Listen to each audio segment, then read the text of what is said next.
maa ngi nuyu ñëpp di leen ziar di tàmbalee kàddu yi nag ci jaal communauté internationale bi yëpp ci ñàkk bi ñu ñàkk le pape François mu nekkoon koo xam ne nag il s'est distingué par la défense des causes justes et nobles ñëpp fàttaliku nañu taxawaay bi mu doon am ci question palestinienne mais ñëpp fàttaliku nañu aussi taxawaay bi mu doon am si la crise migratoire à chaque fois mu amoon Europe mu nekk koo xamante ne c'est un vrai humaniste. bu loolu weesoo ñi jàll suñu mbokk communauté layène jàll peuple sénégalais bi mais particulièrement la communauté musulmane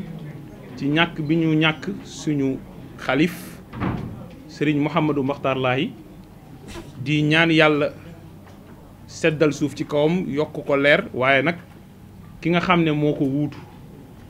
ci communauté layène bi muy Serigne Mouhamadou Lamine Laye yàlla yombal mission bi mu am pour l'islam waaye yàlla def naal bu mu am pour Sénégal ak pour communauté layène yàlla yombal lépp yàlla yokk ko yàlla taxawu ko waaye nag yàlla yokk ko kàttan wér-gu-yaram te guddal fanam. bu loolu weesoo nag man bi ma déggee Jean Michel dama ne kii moom bu ko taas jàppee moom dootu ko defati di wax ni nag conférence de presse bi solos bi mooy mettre l'accent ci ñaari visage Thierno Alassane Sall bu démb ak Thierno Alassane Sall bu tey parce que Thierno Alassane Sall bu démb ci jëf nañ koy natt Thierno Alassane Sall bu tey ci wax nañ koy tontu te honorable député Guy Marius Sagna dafa am lu muy wax di ko répéter tout le temps mooy jëf mooy nattukaayu dëgg balaa ñuy wax wala balaa ngay wër di wax ne da ngay présenter wu comme le symbole de la probité le symbole de l'intégrité balaa ngay wax ne da ngay incarner les valeurs parce que dans le point de presse on va parler de valeurs li ñu war a xool mooy yow bi ñu la dénkee parce que tu as été aux affaires Jean-Michel l'a dit pendant 5 ans et 5 ans c'est l'équivalent d'un mandat présidentiel ba nga nekkee aux affaires lan nga def il faut que ñu natt ko pour xool ba xam valeurs yi ngay woote tey est-ce que méngoo na mooy le président Ousmane Sonko yàgg a wax le rapport entre le discours et le parcours li ngay wax est-ce que méngoo na ak li ngay jëf c'est extrêmement important kon dinaa ñëw nag ci Thierno Alassane Sall ban rôle la amoon ci pétrole u Sénégal bi surtout ci benn transaction bu sulfureuse boo xam ne c'est un véritable scandale scandale yi du benn de moom daal kon bi mu nekkee ministère de l'énergie toje yi amoon na ci sous-secteur de l'électricité mais toje yi amoon na ci sous-secteur des hydrocarbures mooy alal bi ñu yàlla baaxee ci suufu Sénégal ñëpp wékk ci seen yaakaar muy le pétrole et le gaz du Sénégal ci loolu laay wax ni dinaa ñëw ci démb nag ay fausses nouvelles yoo xam ne daf ko indi maanaam wasaare ay xibaar yu wërul ci ne prix baril pétrole bi wàññeeku na selon moom de 21% ci àdduna bi et que Sénégal pétrole mi ngi fiy ball kon sénégalais yi daal lépp luy produit pétrolier muy gaz bi ñuy utiliser ci kër yi muy gaz butane muy essence muy gasoil muy jet bi avion yi di utiliser muy essence bi bateau yi di utiliser muy courant bi lépp a war a wàññeeku dinaa ñëw ci loolu bu loolu weesoo nag ñu dimbali ko tuuti defal ko lu ñuy wax consultance gratuite dañ koy defal personal branding ñu jàngatal ko moom profilu Thierno Alassane Sall mooy kan parce que loolu nit da koy soxla de parfois il faut nga remettre sa bopp en cause on va l'aider dans ce sens. alors yéen a ngi fàttaliku ne bi fii le président Abdoulaye Wade nekkee ci veillu élection présidentielle 2019 au mois de janvier dañu signé ay contrat ci pétrole Sénégal jox ko Petro-Tim muy Kayar offshore profond ak Saint-Louis offshore profond waaye ci jamono jooju amul woon lu ñuy wax décret d'approbation mooy décret biy dëggal contrat bi pour ñu mën a tàmbali liggéey bi te loolu bu amul en réalité amuloo dara yàlla def balaa décret bi ñu koy signé président Abdoulaye Wade daanu président Macky Sall falu contrat boobu nag Macky Sall daal di ko jël signé ko nonobstant le fait que saisiroon na IGE avant rapport IGE di ñëw mu signé ko parce que rakkam moo dugg ci pétrole bi Petro-Tim daal di am ñaari bloc Kayar offshore profond ak Saint-Louis offshore profond ça c'est un rappel historique bloc yooyu nag Petro-Tim daal di ko cédé ku ñuy wax Timis Corporation. Timis Corporation nag Frank Timis moo ko moom te moom Petro-Tim gannaaw loolu nag mu am benn opérateur bu ñuy wax Cosmos nga xam ne junior la pétrole dafa am ay entreprise yu ndaw am ñoo xam ne ay junior la am ñoo xam ne ay major nañ bi Cosmos duggee daal di détenir 60%. Timis Corporation détenir 30%, Petrosen détenir 10% des parts. Retenez bien, 60 pour Cosmos, 30 pour Timis et 10% pour Petrosen, qui représente l'État du Sénégal. Alors, bi ñu avancé en 2016 ginnaaw bi Cosmos découvrir gaz ci sud Mauritanie mu xam ne dina am Sénégal mu ñëw gën a yëngatu Cosmos boobu nag am ku ko jege muy BP daal di nag rapproché wu daal di ne dafa bëgg a dugg ci gazu Sénégal BP nekk entreprise bu ñu xam ci pétrole BP nag war a jënd 60% ci parts yi pour nekk l'opérateur BP bëgg a jënd 30% yi dese woon Timis ak 30% yi dese Cosmos am ci 60% yi mu am benn xaaju paaru Cosmos. ñu gis ne nag le même ministre de l'énergie buy Thierno Alassane Sall parce que Jean-Michel wax na ko def na 2 ans ci bopp ministère de l'énergie 2 ans li ci xaj bëri na de bi Cosmos bëggee jaay BP Thierno Alassane Sall dafa gaaw daal di ko approuvé waaye bi Timis bëggee jaay BP Thierno Alassane Sall ne dee du ci am ba loolu bokk na ci motif yi tax mu démissionné au-delà du contrat de Total xañ ma Samba ci même condition yi ne Mademba warul am dinañ wax lu tax mu xañ ma Samba bëgg a jox Mademba ci Mademba laay taxaw xañ boobu jox boobu mu jox BP wala mu accepté ci condition yoo xam ne waru ko woon accepté wee noonu moo tax ba mujj gi Timis session am daal di jàll te boobu tamit waru woon jàll lan moo xew li xew mooy secteur pétrolier dafa am code bi nga xam ne moo ko régir lu ñuy wax le code pétrolier ci jamono jooju nag c'est le code pétrolier de 1998 qui était en vigueur aujourd'hui c'est le code pétrolier de 2019 qui est en vigueur donte contrat yi ñu signé sous l'emprise de l'ancien code day continuer di daw ci code boobu noonu en vertu de la stabilisation des clauses mais loolu mën nañ ci bañ a dugg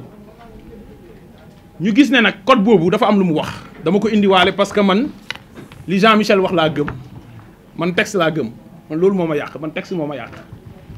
man texte laa gëm damay ñëw ci article 56 bu code pétrolier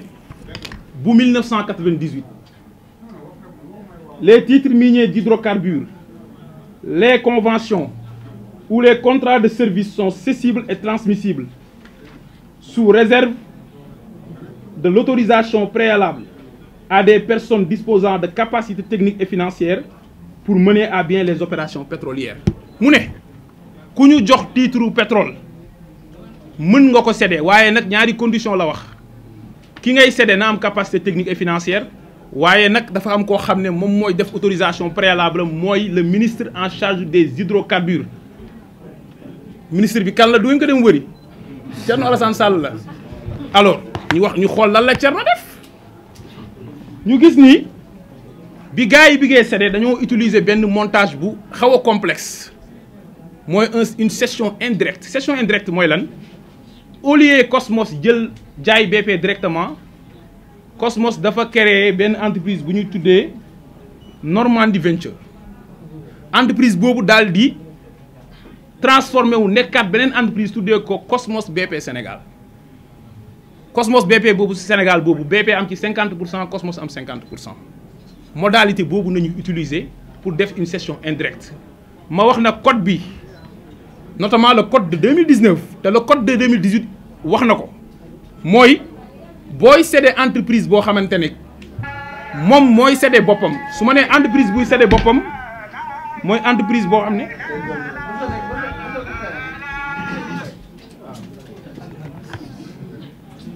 donc ngeen baal ñu pour wax ne booy céder entreprise boo xam ni moom boppam lay céder maanaam moom moo am contrôle entreprise bi muy céder c'est pas subordonné à l'autorisation du ministre da nga koy informer rek waaye nag su fekkee entreprise boobu keneen na ci am contrôle te en l'occurrence BP am na ci contrôle boobu nag dañu jàpp ne yaa ngi jox paari keneen ñu gis ni nag Thierno Alassane Sall daal di ñëw signé donc war nañ ko laaj lu tax mu approuvé opération boobu laaj opération boobu nag mu approuvé damay wax ni ñëpp xam nañ ne BP am na capacité technique et financière waaye conditions yi ñu ko approuvé mooy wane ne deful woon li premier ministre wax les due diligence mooy saytu est-ce que lii baax na bu ngeen demee ci droit des biens dafa am nit boo amee bien boo munti am muy immeuble un bien immeuble wala muy bien meuble comme oto bi ngay am c'est un meuble corporel wala nga am droit ci benn société c'est un meuble incorporel wala benn titre c'est un meuble incorporel dafa am ñetti actes yooyu def ci bien les actes d'administration les actes conservatoires ak les actes de disposition acte d'administration mooy bien bi yaa ngi koy utiliser par exemple am nga titre minier d'hydrocarbures ngay exploiter sa pétrole ça c'est un acte d'administration am nga sa kër nga utiliser ko pour dëgg ci usus loolu c'est un acte d'administration ñaareelu acte mooy acte conservatoire mooy ngay def dara pour sauvegarder bien bi acte conservatoire nag laay wax ni boo amee titre minier nga def demande de renouvellement c'est un acte conservatoire waaye acte bi ëpp solo te mu gën a grave li ñuy wax gravité mooy lu rëy ci bien mooy les actes de disposition acte de disposition mooy yaa ngi aliéner les droits sur tout ou partie du bien supposons nga jaay kër gi supposons titre minier bi nga bëgg ko jaay loolu moo tax boo demee ci code pétrolier boo demee ci code minier lépp luy titre minier moo xam ci pétrole la moo xam ci gaz la moo xam ci zircon la moo xam ci fer la ku ñu ko munti jox soo ko bëggee aliéner maanaam nga bëgg cee def un acte de disposition maanaam nga bëgg ko jaay nga bëgg a céder titre bi c'est subordonné à l'autorisation préalable du ministre parce que acte bu grave ngay poser si ñun suñu biens yi nga xam ne ñoo ko moom muy suñu ressources naturelles qui appartiennent au peuple kon ministre boobu nga xam ne ci jamono jooju benn nit lay nekk ci bureau di défendre intérêt Sénégal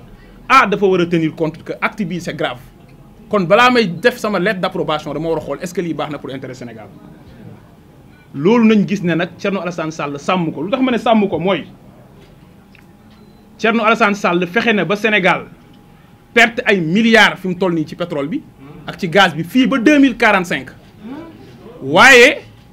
fexe na ba ay nit ñeneen am ay 1400 milliards ak ay 6000 milliards ci pétrole du Sénégal et on va le démontrer chiffre à l'appui mooy bi Cosmos di jaay BP parce que bu autorisé woon du jaay du am waaw parce que nag cin bënnul fëqul fan la yax di jaar léegi nag Thierno Alassane Sall bi mu approuvé loolu BP daf ne kon approuvé nga Cosmos daf ne kon approuvé nga BP di nga ma fay 162 millions de dollars mooy 81 milliards au moins au comptant léegi nga ma koy fay teew mi teew ne leen benn ñaareel bi Cosmos ne BP ci phase exploration bi mooy bu ñuy continuer di gëstu pétrole bi ak ci phase de développement bi da nga may porter samay dépenses à hauteur de 754 millions de dollars muy 377 milliards maanaam li ma waroon dépenser ci toll ci 377 milliards yaa koy dépenser yamuñu foofu Cosmos ne BP bu ñu tàmbalee exploiter ba muy jeex fii ba 2045 bii ñu jëm di nga ma fay ay redevances ay royalties yoo xam ne valeur u 2 milliards de dollars la maanaam lu ëpp 1000 milliards loolu bu ngeen ko calculer mi ngi toll ci 1458 milliards yoo xam ne moom la Cosmos gagné ci opération boobu waaw léegi ki moom pétrole bi moom lan la gagné te ki ko doon défendre mooy Thierno Alassane Sall ki moom pétrole bi mooy Sénégal 0 franc amu ko ci opération boobu lu tax amul 0 franc mooy Thierno Alassane Sall boobu moom ak ministre des finances jamono jooju muy Amadou Ba dama ni plus-value de cession bi ñu waroon demande ci transaction boobu ne Sénégal nañ ko fay taxe parce que dañ la jox bien nga jaay ko am ci xaalis doo ci fay impôt jéemuñu ko recouvrer dañ leen bàyyi ñu dem seen yoon muy benn ñaareel bi Sénégal am na droit de préemption parce que Petrosen am na part ci biir balaa ngay jaay BP bi bokkul ki nekk ci biir bu bëggee jënd moom ngay jaay loolu mooy droit de préemption priorité boobu ñu am su fekkente ne da nga ci renoncer yow état bu la neexee nga laaj ci ay droit bu la neexee nga laaj ci xaalis Thierno Alassane Sall posé wu ci benn acte xam ngeen loolu lu mu ñu jural Petrosen amul benn portage sur les dépenses futures maanaam moom daal mooy supporter boppam dépense loolu moo tax Petrosen bi ngeen gis ci phase de développement bi am na ay dépenses yoo xam ne dafa jël bor yu dul jeex lu toll ci 1 milliard de dollars 800 millions de dollars loo xam ne ci ay dépenses la ak 200 millions yoo xamante ne ci ay bor la ay intérêt ay commission te Thierno Alassane Sall moo tax yamuñu foofu moom moo tax ba Petrosen fii ba 2045 li muy gagné du ëpp 800 millions de dollars maanaam 400 milliards li mu dépensé déjà ëpp na 650 milliards waaye li muy gagné matul sax 400 milliards ci ñeneen ñi ñu ngi am 1458 milliards Thierno Alassane Sall moo def lii ci pétrole Sénégal chiffre à l'appui j'ai cité le code et j'ai cité les faits man li may wax rek le textuel et le factuel texte yi faits yi day yombal waxtaan de day yombal waxtaan moo tax du ñëw débat ak booy bi indil texte yeeg faits yi rek du ñëw de du mus a ñëw parce que miinul texte te du foowee fee léegi nag bi loolu amee Franck Timis daal di tëb daal di ne man sama 30% yi maa ngi la ko bëgg a jaay yow BP nga ne ma 88 millions de dollars nga may fay du ma ko def ñu woote seen réunion primature li may wax ni Franck moom Thierno Alassane Sall moo ko bind ci livre am protocole de l'Élysée dem leen ngeen lire ko mu ni Franck Timis ne leen bu ngeen ma nangulul sama session yow Thierno Alassane Sall bu ngeen ma bañalee lii ma bëgg man comme ni ngeen ko nangulee Cosmos man dinaa leen jébaane ba pare porter leen plainte ci ni ngeen salfaañee intérêt Sénégal ak ni ngeen def pour xeex finalement ñu nangul ko li mu bëgg donte moom jugee na fa moom au comptant mu laal 250 millions de dollars muy 125 milliards gaa yaa ngi laal le Sénégal rek a laalul parce que Thierno Alassane Sall moo ñu war a représenté beneen bi mooy mu négocier royalty ne fii ba contrat bi di jeex dinaa laal lu toll 10 milliards de dollars muy 6 000 milliards baatu 6 000 milliards amul fu seen xel di dem mooy 400 milliards parce que dañu jël 6 000 milliards yi divisé woon ko ci nombre d'habitants yu Sénégal am population bi daal di ne sénégalais bu nekkoon war na am 400 000 moo tax seen 400 000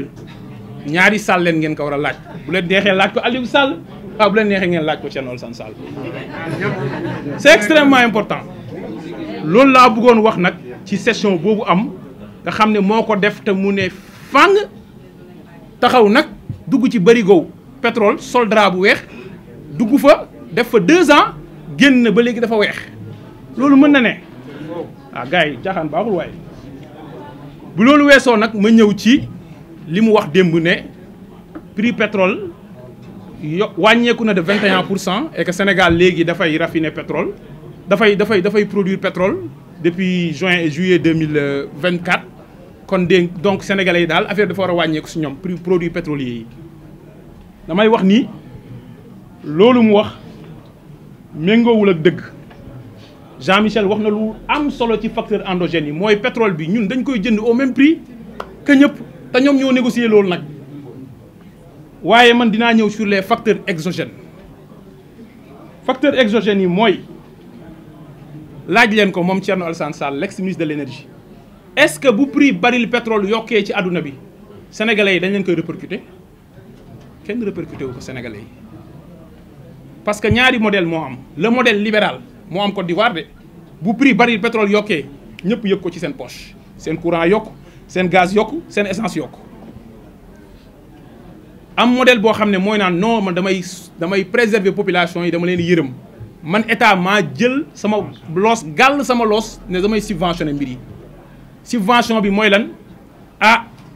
dafa am lu ñuy wax la structure des prix mooy mbir mi de bi ñu xoolee dépense yi nga xam ne moom la ñu war a def pour jox le courant pour joxe gaz butane pour joxe essence nangam la prix bi war a mun jar régulateur bi muy CRSE daal di ñëw ne lii lay jar lii sénégalais mënuñ ko fay de ñu ne dañu bëgg mu jar 117 francs le kilowatt-heure état bi ne maa koy supporter man maay compenser lu ñuy wax le mécanisme de la compensation tarifaire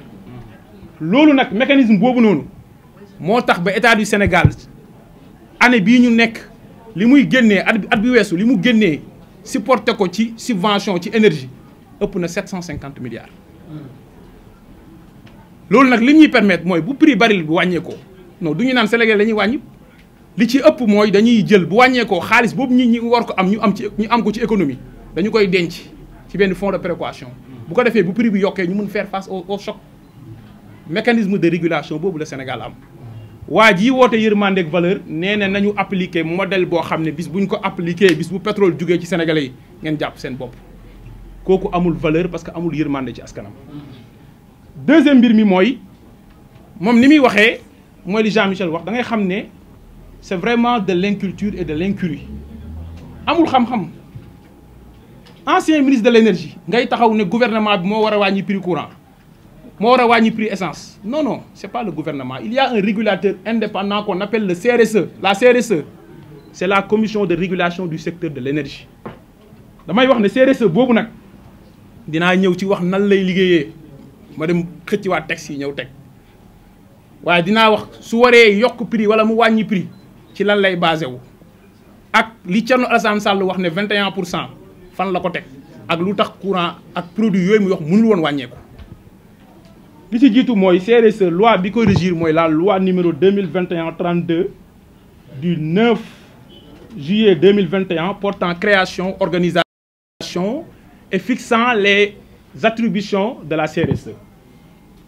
waaye buy liggéey pour fixer prix yi dafay appliquer benn décret boo xam ne c'est le décret numéro 2014-1562 du 3 décembre 2014 fixant les modalités de détermination des prix des hydrocarbures raffinés décret boobu lay utiliser chaque mois dafay génnee benn décision moom CRSE daal di fixer la structure des prix des produits pétroliers xam nga yan produits lay fixer prix yi dina ko fixer ci pétrole dina ko fixer ci gasoil dina ko fixer ci gasoil bi Senelec di utiliser dina ko fixer ci gaz butane dina ko fixer ci essence ordinaire bi dina ko fixer ci essence bi nga xam ne moom la bateau yi di utiliser dina ko fixer ci super diesel dina ko fixer ci diesel Senelec dina ko fixer ci fuel bi nga xamante ne moom la ñu utiliser ak yeneen produit ci lépp la koy utiliser Thierno Alassane Sall est très superficiel waaye bu waree fixer prix fan lay basé wu dafay fondé wu ci ñetti mbir Jean-Michel wax na ko sànq c'est important première mbir bi muy basé wu mooy pétrole ñaata lay jar ci àdduna bi mooy l'évolution du cours international du pétrole et des produits pétroliers muy benn ñaareel bi mooy mu fixé wu mu daal di basé wu ci li nga xam ne mooy parité dollar ak CFA xam nga lu tax mu ciy basé wu parce que ñun bu ñu koy jënd à l'étranger dollar dañ koy jëndee bu dollar bi jugee suñu dépense day gën a bëri waaye bu dollar bi wàññeekoo day gën a wàññeeku kon donc day basé wu ci dollar bi Thierno Alassane Sall waxul ci dollar bi fan la toll actuellement ñetteel bi nag mooy dina basé wu ci tarifu fret bi maanaam bu ñuy transporter produit yooyu tarif bi ñaata la jar parce que tarif boobu nekkul ci suñu loxo ci ñetti éléments yii la ñuy wékku daal di prix fixer prix bi ci benn période de référence def lu ñuy wax le pricing. alors Thierno Alassane Sall daf ne prix baril pétrole dafa wàññeeku de 21%. wax leen ko li mu wax mu ngi nekk ci ginnaaw dëgg ma bàyyi leen nag ngeen wax ci li nekk ci ginnaaw dëgg lan lay firi dama leen di jox statistiques yi prix baril pétrole ci période de référence bi ñu fixé dernière structure des prix yi période de référence bi mooy nekk entre le 24 février 2025 ak le 21 mars 2025 prix baril pétrole mu ngi tolloon ci 76,164 dollars wàññeeku ba 72,188 dollars loolu 3,98 dollars moo ci wàññeeku maanaam moins 3% loo xam ne 3% moo ci wàññeeku nga ne 21% moo ci wàññeeku nga yokk ko multiplier ko par 7 yéen kooku am na valeur nee na de 21% nee leen ko du dëgg c'est de 3%. il faut dire la vérité quand on prétend être celui qui symbolise et qui défend les valeurs de la République. deuxième chose dama koy jox yeneen prix yeneen produits yi pour bu ko defee mu xóotal parce que c'est extrêmement important parce que il est trop superficiel. le supercarburant de 7%, le gasoil de 6%, le jet dafa diminuer wu de 5% et le gaz butane dafa diminuer wu de 3,5%. gisoo ci prix boo xam ne li mu wàññeeku ëpp na 7%. kon fan nañuy jaar bay wàññi produits pétroliers yi li wàññeeku dafa néew di waaye waxuma li wàññeeku mais deuxième élément bi ma wax dañuy basé wu mooy dollar bi fu mu toll. ñu gis ne ci même période boobu dollar bi dafa jugee 630 équivalent dollar CFA muy parité bi $1 bi daal di wàcc à 583 yéegaat à 611 waaw dollar bi ngi jug xanaa nag xale yi nekk élémentaire naan tëppa nëmma di 1 bâtonnet 2 bâtonnet di jàng calcul xam nañu ne nag buñ la nee li ngay jëndee 1000 francs léegi jaratul 1000 francs 800 lay jar nga daw di yuuxu ñu ne la ah 1000 francs bii nag boo koy jënd ci beneen xaalis nga koy jëndee xaalis boo ko weccee ko 1100 francs lay nekk li ngay génnee est-ce que dafa wàññeeku. Donc le montant de la facture énergétique du Sénégal n'a pas diminué. Fan nañuy jaar ba wàññi produits pétroliers yi. On s'adresse à l'ancien ministre de l'énergie. Dites-lui de parler en profondeur. leneen li ci tegu nag mooy ma wax ko ne ko situation bii bu amee li Jean-Michel wax mooy dëgg mooy buñ fu nekkee ministre de l'énergie pendant 2 ans posé wul benn acte pour assurer à l'État du Sénégal la souveraineté énergétique. Parce que bu ñu amoon souveraineté énergétique moom lay kii di wax. Facteur exogène yi am ñun dañ ciy mën a prémunir loolu le président de la République Bassirou Diomaye Diakhar Faye ak le premier ministre Ousmane Sonko bëggal Sénégal mooy SAR 2.0 bi muy wax. À l'horizon 2028 ñu fexe ba 100% des produits pétroliers et yi nga xam ne 3 millions de tonnes la ñu fexe ba Sénégal di ko raffiner boppam. Actuellement 50% rek la mooy 1 500 000. leneen li ci tegu mooy li des dañ koy importer. te li des ñi koy importer SAR 30% rek la ciy importer 20% yi dañu bàyyi yeneen major yu koy def ay ñoom Total ay ñoom Vivo Énergie ak ñeneen ak ñeneen même Petrosen TS da koy def. nga gis un ancien ministre de l'énergie tëb rek bàyyi fi lii yëpp xóotalul taxaw di caaxaan naan non 21% ce qui est un mauvais chiffre un faux chiffre non am na rek kon dañu war a wàññi produits pétroliers yi. loolu boo koy wax ancien gouvernement yi nga koy def muy jàll mais ñii dañuy sëgg ci dossiers yi ba 4 heures du matin. C'est extrêmement important leneen li ci tegu nag mooy Thierno Alassane Sall posé wul woon kon benn acte pour renforcer la capacité de production de la SAR. Aujourd'hui même le site qui va abriter le projet SAR 2.0 a été déjà identifié en une seule année. Je félicite le directeur général de la SAR Habib Diop, je félicite le ministre de l'énergie Birame Souleye Diop. loolu mooy liggéey loo deful ci 2 ans ay nit ñi mën ko réussir ci benn at. da ngay nangu ne duñu sam morom loolu mooy dëgg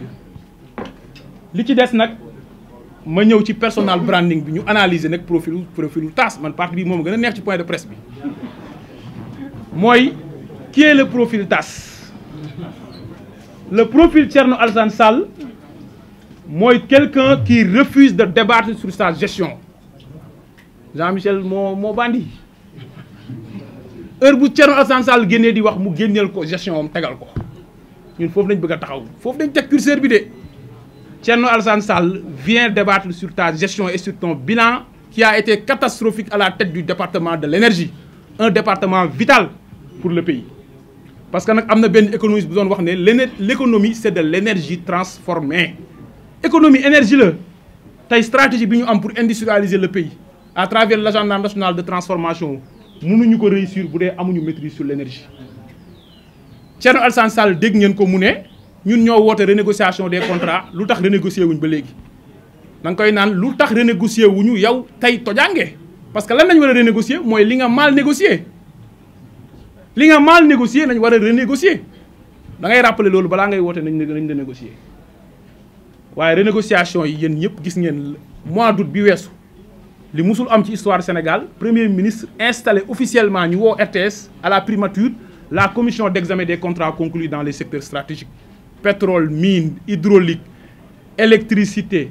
infrastructure ñu xool contrat yi est-ce que jaar na yoon xool ban yoon nañu jaar ba renégocier man mii wax nag maa ngi ci commission boobu kon xam naa li ñu fay liggéey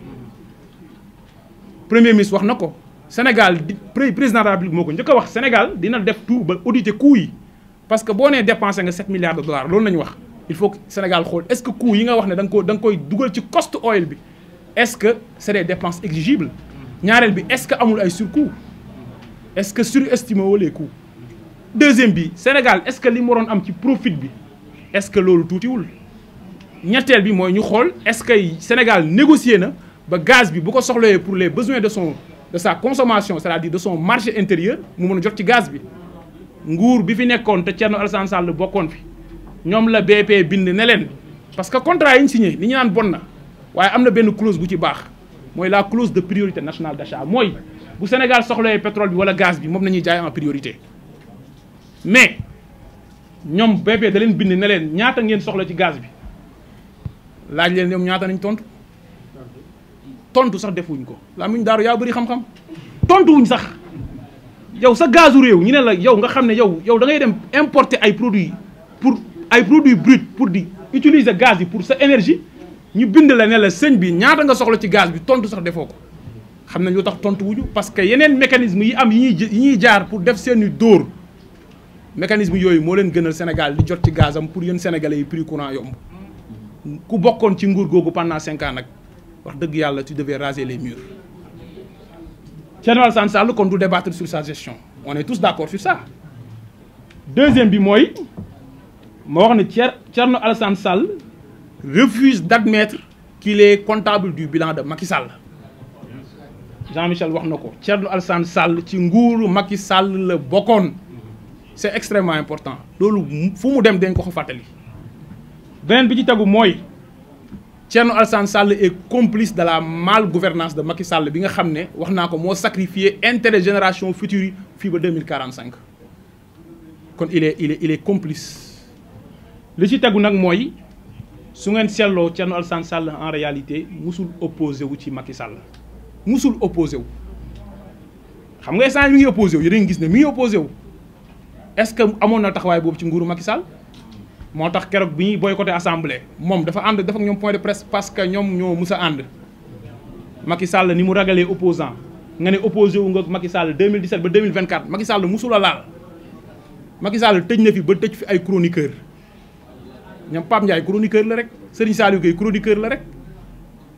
Pape Alé Niang journaliste bu yoroon benn site la Macky Sall ñooñu sax tëj na leen te duñu ay opposant Macky Sall audible maanaam ngay wax sénégalais yi di la déglu nga koy critiquer da lay tëj Macky Sall tëj na fi n'importe quel opposant boo xam ne musul sax am parrainage mais Thierno Alassane Sall n'a jamais été inquiété dëkk bi bu guddi jotee ñëppay tëdd mais kenn du nelaw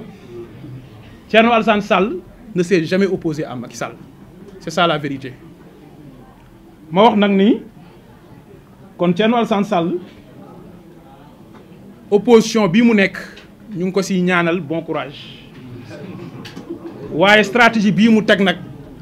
wax dëgg yàlla c'est pas une stratégie boo xam ne c'est bien mûri parce que lan moo tax muy bërti temps yi yëpp ñaar la ah bi ci jiitu mooy détourner l'attention des Sénégalais ci chantier de reddition des comptes bi nga xam ne mu ngi produire des résultats exceptionnels par le pour judiciaire financier ci quelques semaines ñu mën a recouvrer 15 milliards 300 nit nga traduire leen loolu dafa mës a am ci histoire du Sénégal parce que ñi mu àndoon ak nañu tëj am na koo fi tudd sànq Farba waaw boo àndoon ak Farba ñu tëj Farba kay di nga tiit di nga fexe kay yow jéem a divertir les Sénégalais li nga wax dinañ la ci tontu waaye doo divertir Sénégalais yi loolu moom di nga ko xam. beneen stratégie bi mooy dafa jàpp ne actuellement espace d'opposition bi dafa libre il faut que moom mu ñëw exister parce que kan moo njëkkoon a ñëw nenu baxal. nenu baxal dem réciter Cap Manuel ñu jox ko épreuve Bakel nenu baxal génn gars yi génn tontu nenu baxal pousse à côté kenn déggatu ko il est intelligent nag na dem toppatooy affaire am c'est bien après kan moo ñëwaat borom balcon bi bi ñu ko rajee ci mairie de Dakar kenn déggatu ko léegi nag moom mu ne espace bi libre na xaaral ma ñëw pour nekk l'alter ego de Ousmane Sonko mais alter ego da ngay am étoffe bi am talent bi te am parcours bi te ñett yooyu amoo ci benn amuloo parcours bu sell amuloo étoffe bi amuloo talent bi kon mënoo opposé waa Ousmane Sonko du la tontu de kii moo lay woo débat ñëwal nga tontu ko bien répondre beneen bi ci tegu mooy Thierno Alassane Sall mii bu ngeen xoolee xam ne sérieux wul mooy booy woote valeur Sénégal moo la war a gënal sa bopp Ousmane Sonko dañ ko tere nekk candidat mu ne Bassirou Diomaye Faye jugal loolu mooy Sénégal moo la gënal sa jëm mais Thierno Alassane Sall mooy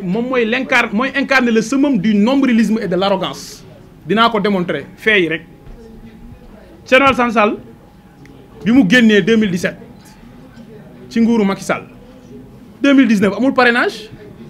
avant muy ñàkk parrainage dañ ko ne yow boo nekkul candidat koy soutenir mu ne Ousmane Sonko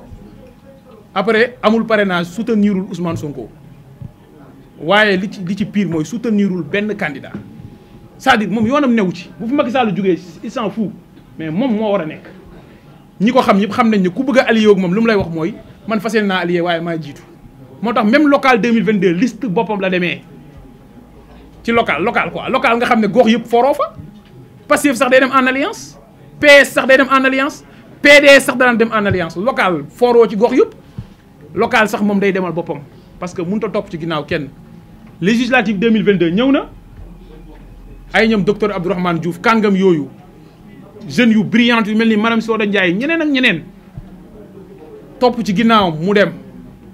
moom moo war a jiitu par force gis ngeen ko ba léegi lu nekk par force lu mu bokk moo koy jiite sinon moom lu bokk loolu nag pour man ci kay ku koy def amuloo valeur ma daaneel ci ne nag ah Thierno Alassane Sall dafa plafonné 2017 le président Ousmane Sonko mooy première participation à une élection année boobu la Thierno Alassane Sall génn te Thierno Alassane Sall moo ko ëppoon tur parce que nekkoon na ministre ba pare musoon na politique jiite ay cadre kon am na réseau am na moyen ak leneen ak leneen surtout ñoom ni ñuy doxalee waaye ñu gis ne Ousmane Sonko 2017 plus fort reste la jàllee 2019 15%. 2022 locomotive coalition Yewwi bañ gagné les grandes villes législative 2022 moo tax ba ñuy waaj am cohabitation à l'Assemblée 80 députés pour l'opposition présidentielle 2019 mu joxoñ benn nit kooku am 54% dès le premier tour 2017 boobu ba léegi Thierno Alassane Sall mënut a romb plus fort reste méngale leen ñaan ñi ay adversaire nañ Thierno Alassane Sall ñun balaa ñuy jàpp ne acteur politique bu crédible nga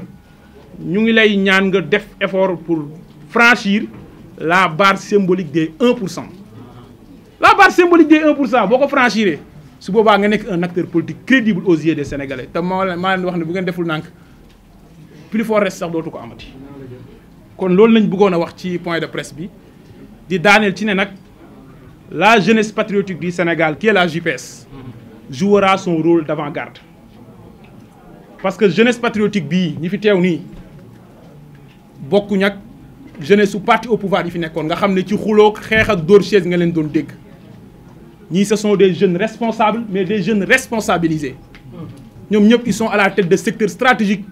ñii ñu ngi présidence ñii ñu ngi ci direction yi ñii ñu ngi ci assemblée nationale 15 jeunes à l'assemblée nationale ñii ñu ngi ci poste de président de conseil yi kon bu ñu woowee ci def ay résultats dinañ ko def ba mu mat sëkk te kii symbole la ci mu ngi toj àll bi di taal rek waxuma pour tagg sam bopp je donne un exemple parce que sénégalais boo génnee di wax ñoom di nga wax li ngay def pour la première fois de l'histoire du Sénégal suñu or fii nañu koy raffiner au Sénégal la raffinerie nationale d'or. Pour la première fois de l'histoire du Sénégal le comptoir national d'or du Sénégal sera installé. On a déjà signé la convention avec le FONSIS mooy or bi dootul demati bitim réew sénégalais yi ñoo ko gën a soxla waa bitim réew. balaa muy génn na ci Sénégal jël lu soxla ba pare bu ñu woowee ci chantier résultat dinañ ko def waaye nag suñu rôle d'avant-garde dinañ ko def ku génn pour manipuler midi 5 ñu génn tontu wa leeral sénégalais yi si ñaari terrain yooyu nañu fas yéene taxaw ñun waa JPS loolu lañ bëggoon wax di jégalu kàddu yu guddi yi di leen sant di leen gërëm ba sax. premier point bi nag day nekk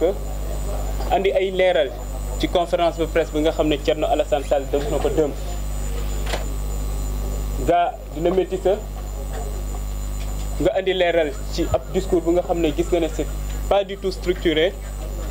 parce que nga xam soo koy déglu il passe du coq à l'âne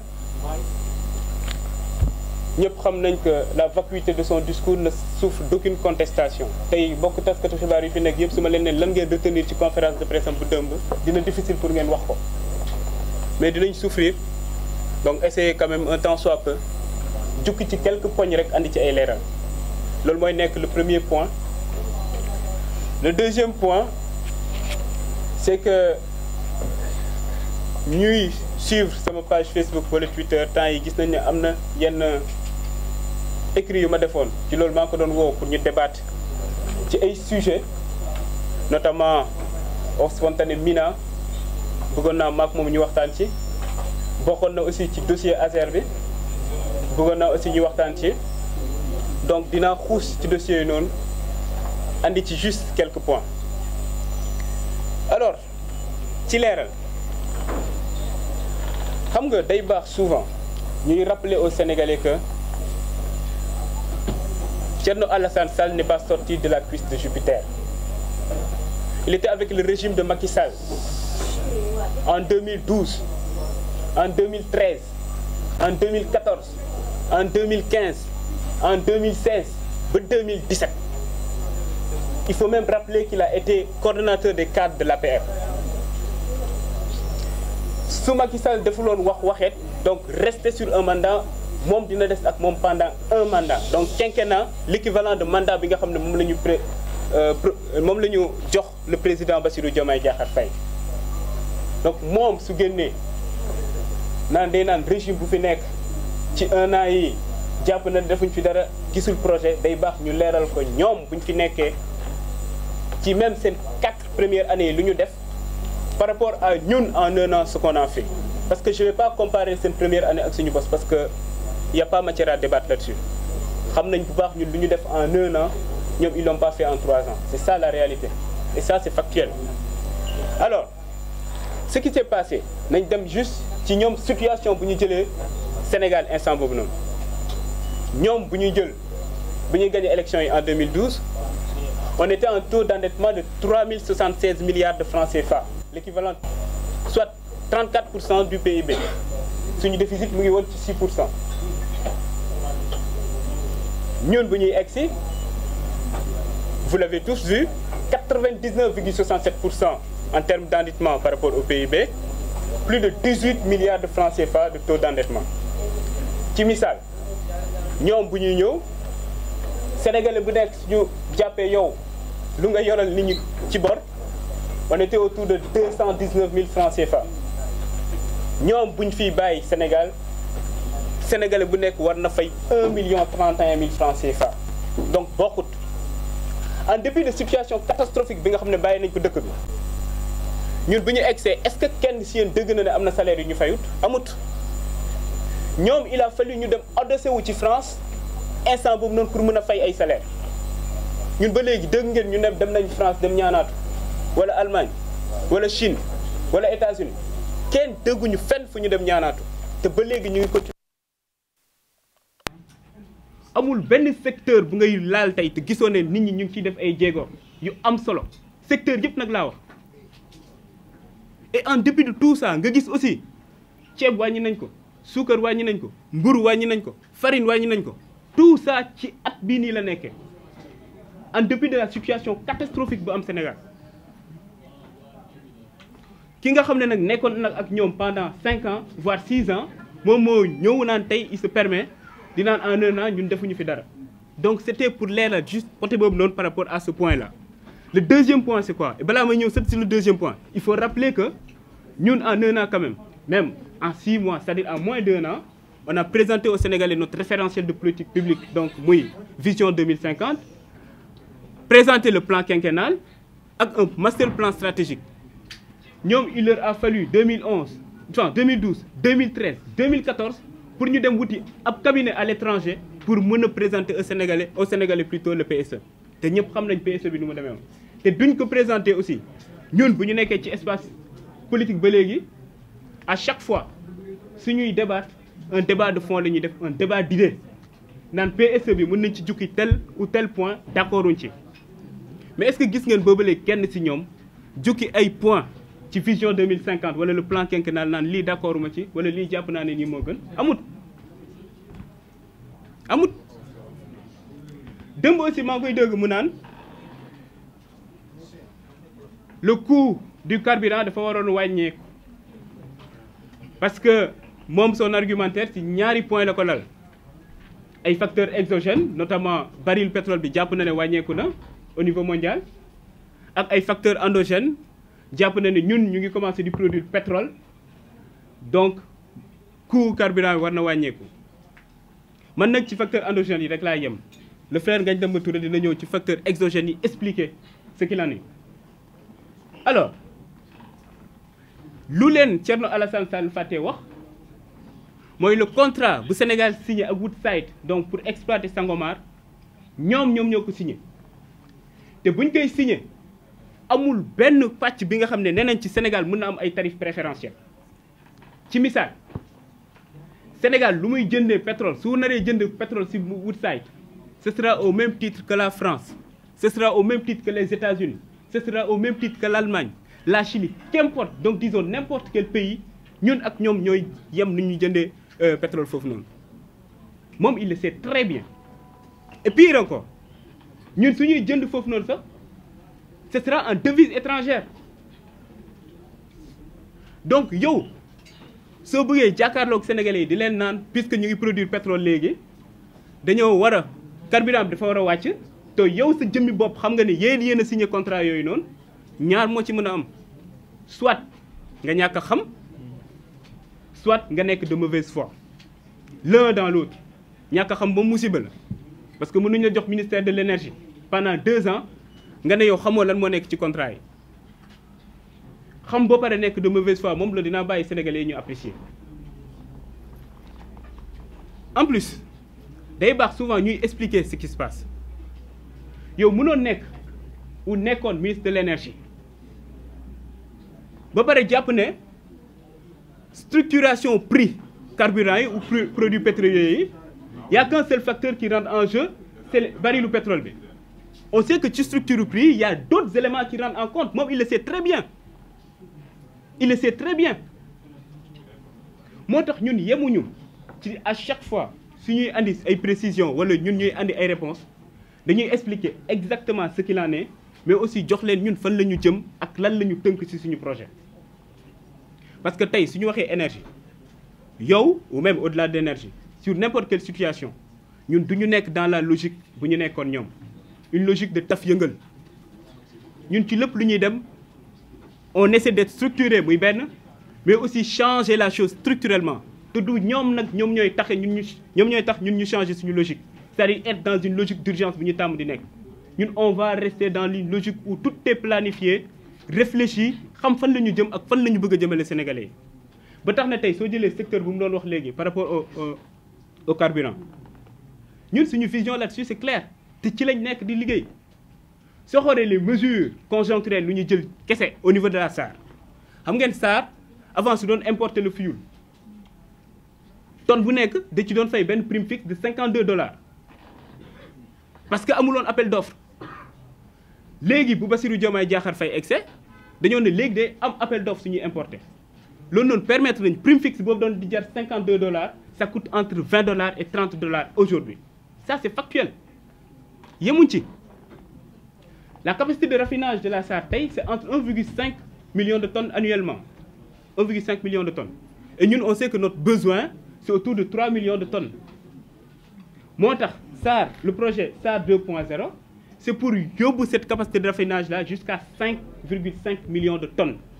pour l'horizon 2028 xam nga loolu noonu c'est clair leer na lii mooy suñu position parce que dafa am lenn li nga xam ne il faut ñu ciy revenir suñu wax par exemple énergie xam nga France par exemple su ma jëlee exemple pays bu mel ni France ñoom seen taux d'indépendance énergétique dafa demoon ba wàcc à 55%. Tout de suite ñu def commission d'enquête parlementaire en mars 2023 où ils ont appelé anciens ministres de l'énergie yëpp ak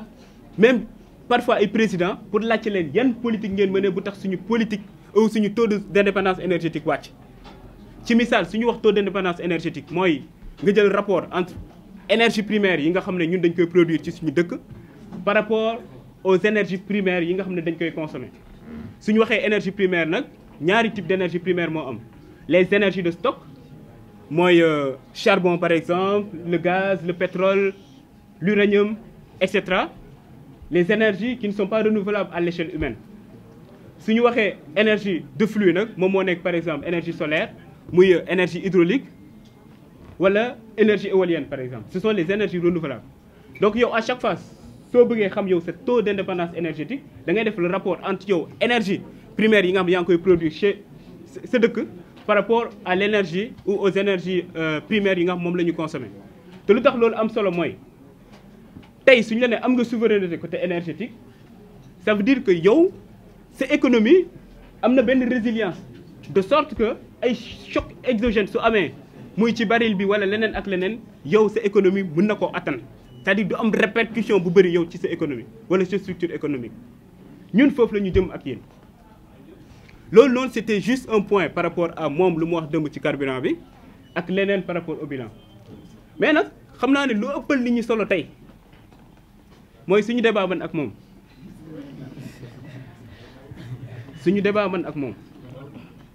parce que yow ñu ne dénk na la ministère ci ministère boobu noonu saa yu ñu la laajee lan mooy sa bilan nga ne am na contrat boo xam ne bañ naa ko signer bu Total jox nañ la ab direction lan mooy sa bilan non wàññi naa sama salaire sëñ bi ay résultats la ñu soxla qu'est-ce que vous avez fait en 5 ans 6 ans en tant que ministre en tant que directeur général xam nga yow dëmb maa ko dégg mu naan le président Ousmane Sonko même bu ñu ma dàqee ci ministère bi bokkoon na si ñu ma doon défendre oui ay sénégalais yu bëri dañ ko doon défendre parce que ñun njort bu rafet la ñu amoon ci moom mais bu ñu egsee aux affaires ba gis fu mu jaar moom nga gis tooxiduuna yu mu def ñun ñëpp on était déçus c'est ça la réalité man par exemple bu ma egsee juste ASER ma cité exemple OS Mina Thierno Alassane Sall ñu ngi ko nommé ministre de l'énergie en juin 2015 décembre 2015 donc 6 mois après ASER signé un contrat avec benn société bu ñuy woowee Mina distribution contrat wu 60 milliards pour électrifier 1144 villages le 30 décembre 2015 xam nga soo signé contrat ba pare dès l'instant ñu approuvé ko mën nga demander avance de démarrage mën nga demander aussi les avances au titre des dépenses engagées ñoom nag dañoo andi le 30 décembre vers midi ASER 2015 ñëw déposer la facture pour ne nañ fay la caution d'avance de démarrage ñu ne dañoo bëgg le 30 même ñu def ordonnancement bi def paiement bi ñoom ñu mën a dem encaisser le chèque le même jour instant boobu noonu au niveau de l'ASER il y avait pas de couverture budgétaire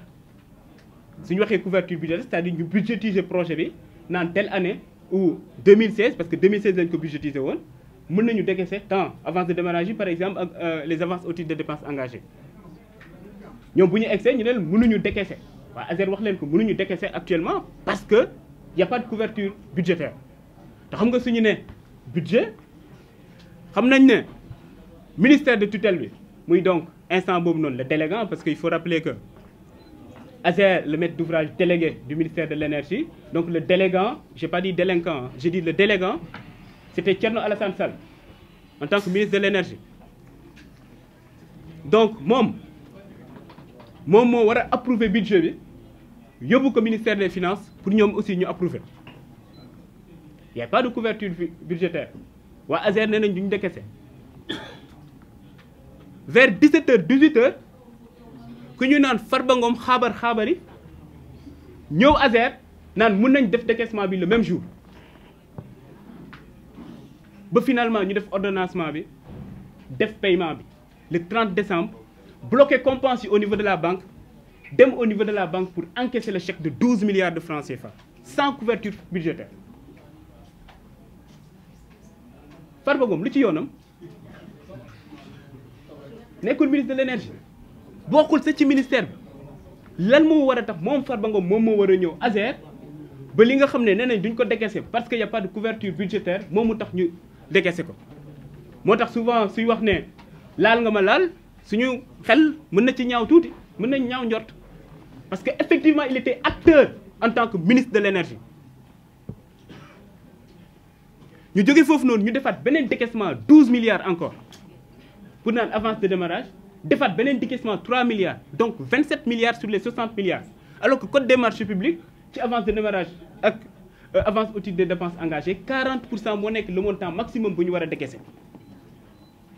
ci lañ nekk ci projet bi mel noonu bi nga xam ne pour 12 mois lañ ko war a exécuter ñu décaisser plus de 45 milliards aujourd'hui nous sommes en avril 2025 xam ngeen ñaata villages yi ñu électrifié sur les 1144 368 villages. Bravo. 368 villages kese ba pare 45 milliards yi disparaître na moo tax man jàpp naa parquet financier dafa war a saisir ci dossier bi nii 45 milliards pour électrifier 1144 villages 368 villages rek lañ ci électrifié ça c'est factuel lii ab scandale la su ma la ne scandale am na kaa ñu débattre ci parce que xam naa ne am na ay choses ou bien benn dossier bi nga xam ne c'est sur la table des choses factuelles yi nga xam ne war nañ ci mën a waxtaan. yow au lieu de ça nga ne par contre ASER am na scandale ma ne la lan mooy scandale bi nga ne yow da nga fekk ñi signé contrat bu yàgg nga jël contrat boobu noonu renégocier ko fu ñu waroon électrifier 1500 villages nga yóbbu ko 1740 villages nee na loolu mooy scandale. fu nga fekkee benn contrat mu am ay surfacturation yow nga ne surfacturation duma ko noonu dindi ces surfacturation là nee na loolu scandale la. fu nga fekkee contrat bi nga xam ne yow jàpp nga ne financement bi yëpp presque dañoo nar a importer affaire nga ne dañuy exiger que 50% du financement reste au Sénégal Thierno Alassane Sall nee na loolu ab scandale la.